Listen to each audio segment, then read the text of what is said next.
اللہ پاک نے اپنی نام میں لیا اور برسوں پرانی دعا قبول کر لی، اس کے لیے شکر گزار الحمدللہ۔ ہر نعمت کے لیے شکر گزار الحمدللہ۔ چلیں جی، اب میں تھوڑی سی آپ کو احادیث سنانا چاہوں گی، اس کے بعد ہم انشاءاللہ آگے بڑھیں گے تاکہ یہ جو سفر ہے نا قرآن کا، اس کی اہمیت کو ہم محسوس کر سکیں۔ حدیث میں آتا ہے کہ ابو دردہ رضی اللہ عنہ، وہ کہتے ہیں ایک صحابی ہیں، وہ کہتے ہیں میں ان کے پاس آیا اور دمشق کی مسجد میں بیٹھا ہوا تھا کہ ان کے پاس ایک آدمی آیا اور کہنے لگا اے ابو دردہ رضی اللہ عنہ، میں رسول اللہ صلی اللہ علیہ وسلم کے شہر مدینہ سے ایک حدیث کے لیے آیا ہوں۔ مجھے یہ خبر ملی ہے کہ آپ نبی اکرم صلی اللہ علیہ وسلم سے وہ حدیث روایت کرتے ہیں، یعنی کوئی خاص حدیث پوچھنے کے لیے حضرت ابو دردہ رضی اللہ عنہ کے پاس وہ آتے ہیں۔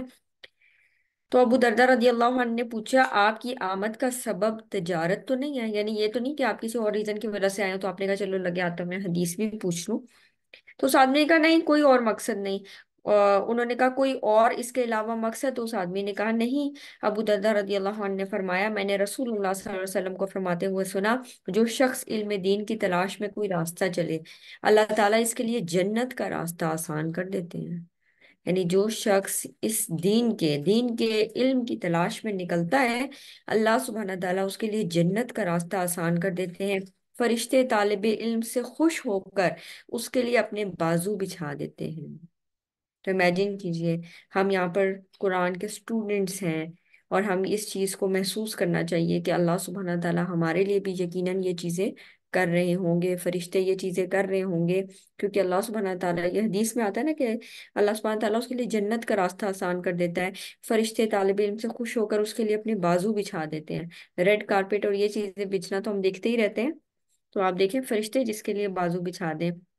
آسمان اور زمین کی ساری مخلوق، یہاں تک کہ مچھلیاں بھی پانی میں طالب علم کے لیے مغفرت کی دعا کرتی ہیں۔ یعنی ہر چیز اس انسان کی بخشش کے لیے دعا کرتی ہے۔ تو آپ دیکھیں علم، جو دین کا علم ہے وہ سیکھنے کا کتنی زیادہ فضیلت ہے، اور عالم کی فضیلت عابد پر ایسی ہی ہے جیسے چاند کی فضیلت سارے ستاروں پر، اور بے شک علماء ہی انبیاء کے وارث ہیں۔ یعنی علماء جو علم حاصل کرتے ہیں، کیونکہ نبی اپنی وراثت میں کوئی یہ سونا چاندی نہیں چھوڑتے، بلکہ ان کی وراثت کیا ہے؟ وہ علم۔ تو علماء انبیاء کے وارث ہیں، اور انبیاء نے کسی کو دینار اور درہم کا وارث نہیں بنایا، بلکہ انہوں نے علم کا وارث بنایا ہے۔ لہذا جس نے اس علم کو حاصل کیا، اس نے وراثت میں سے پورا پورا حصہ لیا۔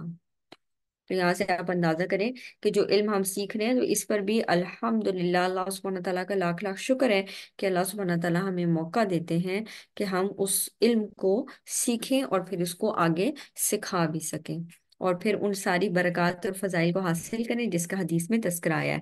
آج الحمدللہ ہم 2 سے پارے کمپلیٹ کر چکے ہیں، آج ہم پارا 3 یعنی جز 3 سٹارٹ کرنے لگے ہیں۔ اعوذ باللہ من الشیطان الرجیم، بسم اللہ الرحمن الرحیم۔ آج کی ہماری آیات ہیں آیت نمبر 253 سے آیت نمبر 264 تک انشاءاللہ۔ تِلْکَ الرُّسُلُ فَضَّلْنَا بَعْضَهُمْ عَلَى بَعْضٍ، یہ سب رسول ہیں، ان میں سے بعض کو ہم نے بعض پر فضیلت دی ہے، یعنی بعض رسولوں کو بعض رسولوں پر فضیلت دی ہے۔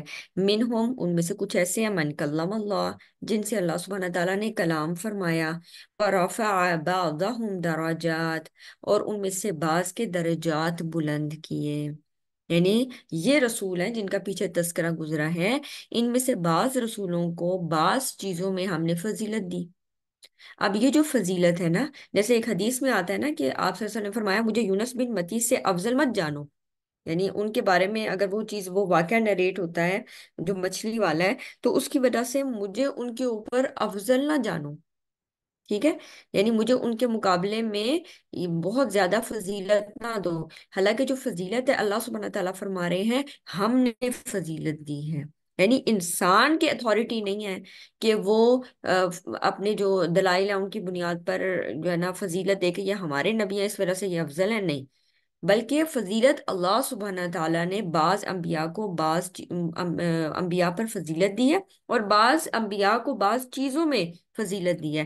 جیسے اللہ سبحانہ تعالیٰ آگے ذکر کر رہے ہیں کہ کسی کوئی ایسے بھی ہیں جن سے ہم نے کلام کیا، جیسے موسیٰ علیہ السلام کلیم اللہ کے نام سے مشہور ہے، آپ صلی اللہ علیہ وسلم سے بھی اللہ تعالیٰ نے کلام کیا، وَرَفَعَ بَعْضَهُمْ دَرَجَاتٍ، اور ہم نے بعض کو ان کے درجات میں بلند کیا۔ یہاں پر مفسرین فرماتے ہیں آپ صلی اللہ علیہ وسلم مراد ہے، کیونکہ آپ صلی اللہ علیہ وسلم کی جو فضیلت ہے نا، وہ تمام انبیاء پر احادیث سے بھی ثابت ہے۔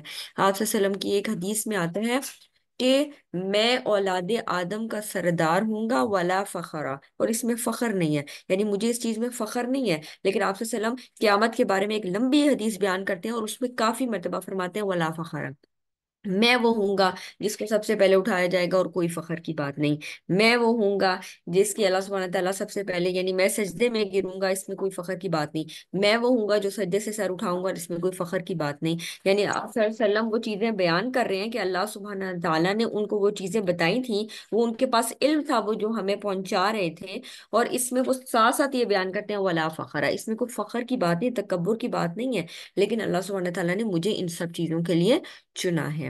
تو آپ صلی اللہ علیہ وسلم کی فضیلت بہرحال تمام انبیاء پر ثابت ہے۔ اللہ سبحانہ تعالیٰ خود فرماتے ہیں کہ ہم نے فضیلت دی ہے بعض کو بعض پر، وہ آتینا عیسی ابن مریم البینات، اور ہم نے عیسیٰ ابن مریم کو روشن نشانیاں دی، وہ ایدناہ بروح القدس، عیسیٰ ابن مریم کو کون سی روشن نشانیاں دی تھی؟ ان کو اللہ سبحانہ تعالیٰ نے معجزات سے نوازا تھا۔ وہ کیا تھے کہ وہ کوڑی کو ٹھیک کر دیتے تھے، اندھوں کو ان کی بینائی واپس آ جاتی تھی، مردوں کو زندہ کر دیتے تھے، وہ لوگوں کو یہ بتا دیتے تھے کہ آپ لوگ کیا کھا کر آئے ہیں اور کیا چیز گھر میں سٹور کر کے آئے ہیں، ٹھیک ہے، تو آپ کے سٹور ہاؤسز میں کیا موجود ہے اور آپ کھا کر کے آئے ہیں، وہ یہاں تک بھی لوگوں کو بتا دیا کرتے تھے۔ وَأَيَّدْنَاهُ بِرُوحِ الْقُدُسِ، اور ہم نے تائید کی، ہم نے مدد کی اس کی روح القدس سے، جبرائیل علیہ السلام سے آپ کی خاص مدد کی، کس کی؟ عیسیٰ علیہ السلام کی، کیونکہ جو جیوز ہیں، جو یہودی تھے، انہوں نے کوئی ایک بار نہیں کافی مرتبہ عیسیٰ علیہ السلام کو شہید کرنے کی کوشش کی، تو اللہ سبحانہ تعالیٰ نے اپنی خاص تائید کس کے ذریعے کروائی؟ حضرت جبرائیل علیہ السلام کے ذریعے، ان کو مختلف جگہوں سے بچاتے رہے، یہاں تک کہ آخری بار اللہ سبحانہ تعالیٰ نے ان کو آسمان پر اٹھا لیا، اور اس وقت بھی جو جیوز تھے وہ ان کو مارنا چاہتے تھے۔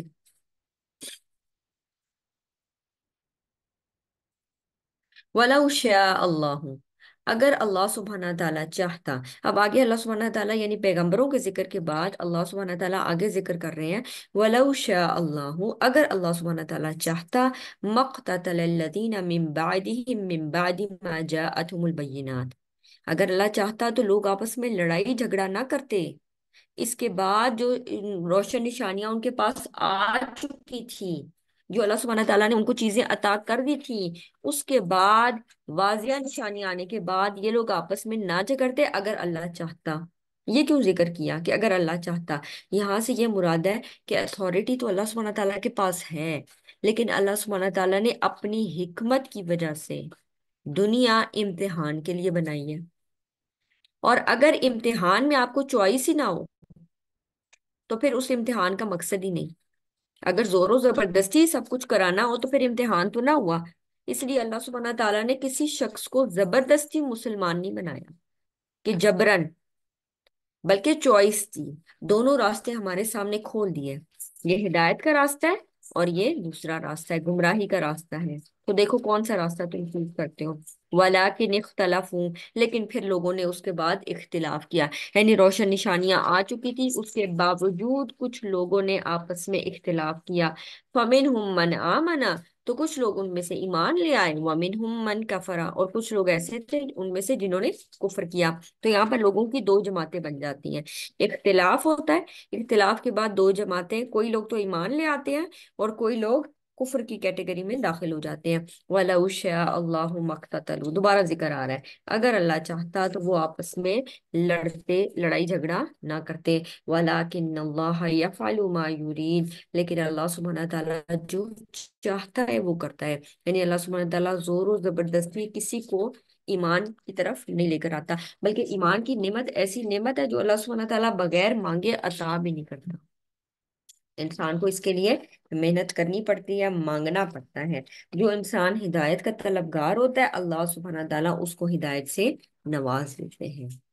تو یہاں پر مقصد کیا بتانے کا کہ اللہ سبحانہ تعالیٰ کسی کو زور اور زبردستی اسلام میں داخل نہیں کرتے، بلکہ اللہ سبحانہ تعالیٰ نے چوائس دی ہے، کیونکہ اگر اللہ چاہتا تو وہ آپس میں نہ لڑتے، اللہ کی سپریم اتھارٹی ہے، لیکن اللہ سبحانہ تعالیٰ نے اپنی حکمت کی وجہ سے انسان کو کسی نہ کسی حد تک چوائس دی ہے، تاکہ اس چوائس کے متعلق اس سے پوچھا جا سکے۔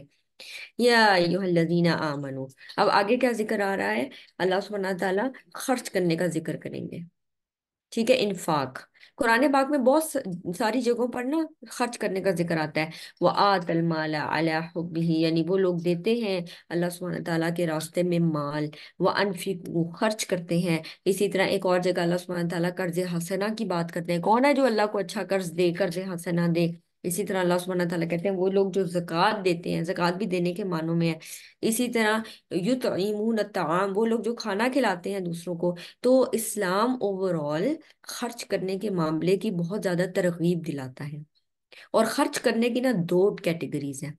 نمبر ون، خرچ کرنا ان لوگوں پر جو حقدار ہیں، جیسے فقراء، مساکین، اسی طرح جو ڈیزرونگ کیسز اور ہیں، بیوائیں ہیں، اسی طرح orphans ہیں جو یتیم ہیں، اسی طرح مسافر ہے اور اس کے ساتھ جو ہے نا نہیں ہے، موجود نہیں ہے اس کے پاس کھانے پینے کی چیزیں یا سامان نہیں ہے اس کے پاس کہ وہ مزید سفر کر سکے، زیادہ راہ نہیں ہے۔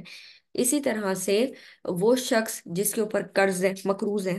تو اس طرح کی ساری کیٹیگریز، لیکن ایک اور کیٹیگری بھی ہے، اور اس کو بھی اللہ سبحانہ تعالیٰ گنواتے ہیں، اور وہ کیٹیگری کیا ہے؟ اسلام کے لیے خرچ کرنا، دین کے لیے خرچ کرنا، اس میں مجاہدین پہ خرچ کرنا، اسی طرح سے ان چیزوں پر خرچ کرنا جس سے جنگ کے ساز و سامان آتے ہیں، اسی طرح سے اللہ سبحانہ تعالیٰ کے دین کی اشاعت کے کاموں میں خرچ کرنا، اسٹوڈنٹس کے اوپر خرچ کرنا۔ تو یہ چیزیں کون سی ہیں؟ یہ دین کے معاملے میں خرچ کرنا۔ اللہ سبحانہ تعالیٰ کہتے ہیں خرچ کرو، جو مال میں نے تمہیں دیا اس میں سے خرچ کرو۔ اللہ سبحانہ تعالیٰ یہ نہیں کہہ رہے کہ سارا کا سارا مال خرچ کرو، کیونکہ کئی دفعہ احادیث پڑھ کے، آیات پڑھ کے انسان اتنے جوش میں آتا ہے، کہتے ہیں میں سارا کچھ اللہ کے راستے میں دے دوں گا۔ اللہ سبحانہ تعالیٰ یہاں پر جہاں پر بھی آئے گا نا یہ ذکر، وہاں پر آپ دیکھیں گے اللہ سبحانہ تعالیٰ کہتے ہیں، سورہ بقرہ کے شروع میں بھی اگر آپ دیکھیں تو کیا آتا ہے کہ خرچ کرو مما رزقناہم، وہ لوگ جو خرچ کرتے ہیں اللہ کے راستے میں، مما، اس میں سے جو ہم نے ان کو رزق دیا، رزقناہم ینفقون، جو ہم نے ان کو رزق دیا وہ اس میں سے خرچ کرتے ہیں۔ تو یا ایھا الذین آمنو، اے لوگوں جو ایمان لائے ہو، انفقو، خرچ کرو، مما رزقناکم، اس میں سے جو ہم نے تمہیں رزق دیا ہے، یعنی اتنی زیادہ چیزیں ہم نے تمہیں عطا کی ہیں، اس پروویژن میں سے تم اللہ کے راستے میں خرچ کرو۔ اور یہاں پر صرف مالی خرچ مراد نہیں ہے، رزق صرف مال نہیں ہوتا، آپ کی اولاد بھی رزق میں شامل ہے، آپ کو اللہ سبحانہ تعالیٰ نے جو صلاحیتیں دی ہیں وہ بھی رزق میں شامل ہیں۔ اور آج کل جیسے ڈیجیٹل جو ہے نا ٹیکنالوجی اور اس چیز کا زمانہ بہت زیادہ آگے جا رہا ہے، یعنی بہت ساری چیزیں تو اسی کے ساتھ منسلک ہیں۔ تو یہاں پر اس پلیٹ فارم کو، سوشل میڈیا کے پلیٹ فارم کو اللہ سبحانہ تعالیٰ کے دین کی اشاعت کے لیے کیسے استعمال کیا جا سکتا ہے، اس کو آج ہم زیادہ بہتر طریقے سے دیکھ سکتے ہیں۔ آپ گھر بیٹھے اپنی ڈونیشن کہاں سے کہاں پہنچا سکتے ہیں، آپ دیکھیں چیزیں آسان ہوتی گئی ہیں۔ تو اللہ سبحانہ تعالیٰ کہتے ہیں جو ہم نے تمہیں رزق دیا اس میں سے کچھ اللہ کے راستے میں خرچ کرو، مما، بعض حصہ، کچھ حصہ خرچ کرو، من قبل، اس سے پہلے، ان یاتی یومن، کہ وہ دن آ جائے، اس سے پہلے کہ وہ دن آ جائے۔ کون سا دن آ جائے؟ قیامت کا دن آ جائے، لا بیعن، جس دن کوئی تجارت نہیں ہوگی، کوئی تجارت نہیں ہوگی، فی اس میں، ولا خلتن، کوئی دوستی کام نہیں آئے گی کہ ہمارے فلانے کے ساتھ بڑے تعلقات ہیں اس لیے ہم ان سے فلاں فائدہ حاصل کر لیں گے، نہیں، اس دن کوئی دوستی کام نہیں آئے گی، ولا شفا، کوئی سفارش کام نہیں آئے گی۔ آگے ابھی سفارش کا ذکر اور بھی آ جائے گا، اور شفاعت کا جو ٹاپک ہے یہ اٹ سیلف ایک لینتھی ٹاپک ہے، جس میں اور ہمیں احادیث سے بھی پتہ چلتا ہے کہ کچھ لوگ ہیں جن کو شفاعت کا حق ملے گا، کئی لوگ ایسے ہیں جن کی شفاعت قبول کی جائے گی، لیکن اللہ سبحانہ تعالیٰ کہتے ہیں جنرلی ولا شفا، کوئی سفارش کام نہیں آئے گی۔ اور یہ آگے آیت الکرسی میں بھی آ جائے گا، الا بھی اذنی کے ساتھ، مگر جس کے لیے اجازت ہو۔ اسی طرح سورہ نبا میں بھی آتا ہے، الا من اذن لہ الرحمن، مگر جس کے لیے اجازت دے دے رحمان، بس اسی کی سفارش قبول ہوگی، ورنہ کسی کی سفارش قبول نہیں ہوگی۔ والکافرون هم الظالمون، اور جو کافر ہیں اصل میں وہی ظالم۔ اب دیکھیں آیت کا سٹارٹ کہاں سے ہو رہا ہے؟ اے ایمان والوں، اینڈنگ کہاں پر ہو رہی ہے؟ جو کافر ہیں وہ ظالم ہیں۔ یہاں پر کس چیز کا انکار کرنے والے ہیں؟ کہ جو اللہ نے ان کو دیا ہے وہ اس میں سے خرچ نہیں کرتے، وہ اس چیز کی اہمیت کو نہیں جانتے، تو جب وہ اس اہمیت کے انکاری ہیں، ایسے کافر اصل میں ظالم لوگ ہیں۔ ٹھیک ہے، ایمان والوں سے خطاب کر کے اینڈنگ آپ دیکھیں کتنی اسٹرانگ اور کتنی اسٹرکٹ قسم کی اینڈنگ آ رہی ہے۔ تو انفقو، خرچ کروں، اس سے یہ پتہ چلتا ہے کہ ایز اے مسلم ہمیں مختلف چیزوں میں خرچ کرنا چاہیے۔ رمضان میں یہ رجحان قدر زیادہ ہوتا ہے الحمدللہ، اور مسلم کمیونٹی ایز اے ہول ماشاءاللہ زیادہ خرچ کرتی ہے، اور رمضان میں آپ دیکھتے ہیں کہ یہ چیزیں زیادہ ظاہر ہوتی ہیں۔ لیکن ویسے بھی انسان کو اللہ سبحانہ تعالیٰ کے راستے میں دیتے رہنا چاہیے۔ آپ دن بھی مقرر کر سکتے ہیں، کچھ لوگ فرائیڈے کے فرائیڈے دیتے ہیں، اگر انسان روز بے شک تھوڑا دے، 2 روز دے سکے وہ بھی کر سکتا ہے، لیکن اگر ویکینڈز، ویکینڈز کہہ رہی جیسے ہفتے میں ایک دفعہ دینا چاہے تو بھی دے سکتا ہے۔ اسی طرح مختلف موقعوں پر دے سکتا ہے۔ دیکھنا چاہیے کہ کہاں پر کس چیز کی زیادہ ضرورت ہے، ٹھیک ہے، اور دینے کے معاملے میں بھی وہی اصول ہے، فلاقرب ولاقرب، کہ جو آپ کا قریبی رشتہ دار ہے اگر وہ زیادہ ڈیزرونگ ہے تو سب سے پہلے آپ اس سے شروع کریں گے، ٹھیک ہے، اور پھر اگر آپ کے پاس اور ہے، اللہ نے اور دیا تو پھر آپ باقی جگہوں پر بھی دے سکتے ہیں، لیکن رول وہی ہوگا، فلا کرب ولا کرب، اللہ لا الہ الا هو الحی القیوم۔ اچھا، اس کے بارے میں نا حدیث آتی ہے کہ آیت الکرسی، ٹھیک ہے، یہ جو آیت ہے اس کا نام ہے آیت الکرسی، اور یہ حدیث، اس کے بارے میں جو حدیث آتی ہے وہ حضرت ابی ابن کعب رضی اللہ عنہ سے متعلق آتی ہے کہ ایک دفعہ آپ صلی اللہ علیہ وسلم نے فرمایا کہ کیا تم جانتے ہو کہ قرآن پاک کی سب سے عظیم آیت کون سی ہے؟ تو حضرت ابی بن کعب رضی اللہ عنہ کہتے ہیں آیت الکرسی، یعنی وہ آیت جس میں کرسی، اللہ سبحانہ تعالیٰ کی کرسی کا ذکر ہے۔ تو آپ نے فرمایا اے ابو المنذر، یعنی ان کا یہ نک نیم تھا، ابو المنذر، تمہیں تمہارا علم مبارک ہو، یعنی تم نے بالکل صحیح جواب دیا، تمہیں تمہارا علم مبارک ہو۔ اب اس سے یہ مطلب نہ سمجھا جائے کہ یہ قرآن پاک کی سب سے لینتھی، سب سے لمبی آیت ہے، نہیں۔ لمبی آیتوں میں آپ دیکھ سکتے ہیں سورہ نساء کی آیت نمبر 11 12 وہ زیادہ لمبی ہیں، لیکن اگر آپ عظمت کے اعتبار سے دیکھیں گے، کیونکہ اس میں اللہ سبحانہ تعالیٰ کی صفات کا ذکر ہے، اس میں اللہ سبحانہ تعالیٰ کی وحدانیت کا ذکر ہے، اس میں اللہ سبحانہ تعالیٰ کی اسپیسیفکلی ان صفات کا ذکر ہے جو اللہ سبحانہ تعالیٰ کی ایسی تعریف بیان کر رہی ہیں کہ جو اس کی مخلوق میں نہیں پائی جاتی، ٹھیک ہے۔ اس کو ہم دیکھتے ہیں کہ کیسے، اللہ لا الہ الا ہو الحی القیوم، اللہ، نہیں کوئی الہ مگر وہی، الحی وہ زندہ رہنے والا ہے، وہ ہمیشہ سے زندہ ہے، القیوم ہمیشہ سے قائم رہنے والا ہے۔ اب انسانوں کے اندر یہ والی صلاحیت نہیں ہے، ٹھیک ہے، کہ ہمیشہ سے زندہ رہنا۔ قرآن پاک میں ہی پیچھے بھی ہم پڑھ چکے ہیں کہ اللہ سبحانہ تعالیٰ نے ہمیں 2 دفعہ زندگی دی اور 2 دفعہ موت، یعنی اللہ سبحانہ تعالیٰ ہمیں زندگی دیتا ہے، پھر ہمیں موت دے گا، پھر ہمیں دوبارہ زندہ کرے گا، یعنی پہلے انسان مردہ تھا، پھر اللہ سبحانہ تعالیٰ نے زندگی دی، پھر دوبارہ انسان کو مارا جائے گا اور پھر دوبارہ اس کو زندہ کیا جائے گا۔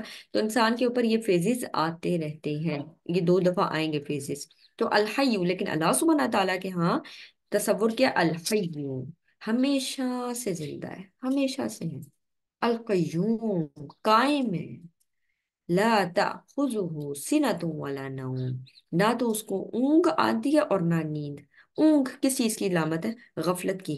انسان کتنا بھی اپنے آپ کو سپیریئر سمجھے نا، لیکن ہوتا کیا ہے کہ کتنا بھی انسان سمجھے کہ وہ اتنے آورز اکٹھے یعنی ون گو میں کام کر لیتا ہے، لیکن اس کے باوجود ایک جسمانی تھکاوٹ، ایک ذہنی تھکاوٹ اور پھر اونگ کا آنا، یہ ایک نیچرل چیز ہے، انسان کے اندر یہ چیز پائی جاتی ہے۔ اللہ سبحانہ تعالیٰ ان تمام عیوب سے پاک ہے، اس لیے میں نے ذکر کیا نا، اس میں ان صفات کا اسپیسیفکلی ذکر آئے گا جو انسانوں کے اندر نہیں ہے۔ لا تأخذہ سنۃ، نیند تو دور کی بات، اس کو تو اونگ بھی نہیں آتی، وہ تو کیونکہ اونگ کیا ہے، غفلت کی علامت ہے، تو وہ غافل نہیں ہوتا، اس کو سب معلوم ہے کیا چل رہا ہے، ولا نوم اور نہ نیند آتی ہے۔ اور انسان کے دونوں، بلکہ انسان کی اچھی صحت کے لیے نیند بہت ضروری ہے۔ لہو ما فی السماوات و ما فی الارض، اسی کے لیے ہے جو کچھ آسمانوں میں ہے اور جو کچھ زمین میں ہے۔ اور انسان زمین کا ایک چھوٹا ٹکڑا دیکھ کے سمجھتا ہے کہ پتہ نہیں میں ساری بادشاہت میرے پاس آ گئی ہے، ہر چیز کا کنٹرول میرے پاس ہے۔ اللہ سبحانہ تعالیٰ کہتے ہیں اس کے پاس ہے کنٹرول، آسمانوں کا بھی اور زمین کا بھی۔ من ذا الذی یشفع عندہ الا باذنہ، کون ہے جو شفاعت کرے اس کے پاس؟ کس کے اندر ہمت ہے، کس کے اندر طاقت ہے جو شفاعت کرے، سفارش کرے اس کے پاس؟ مگر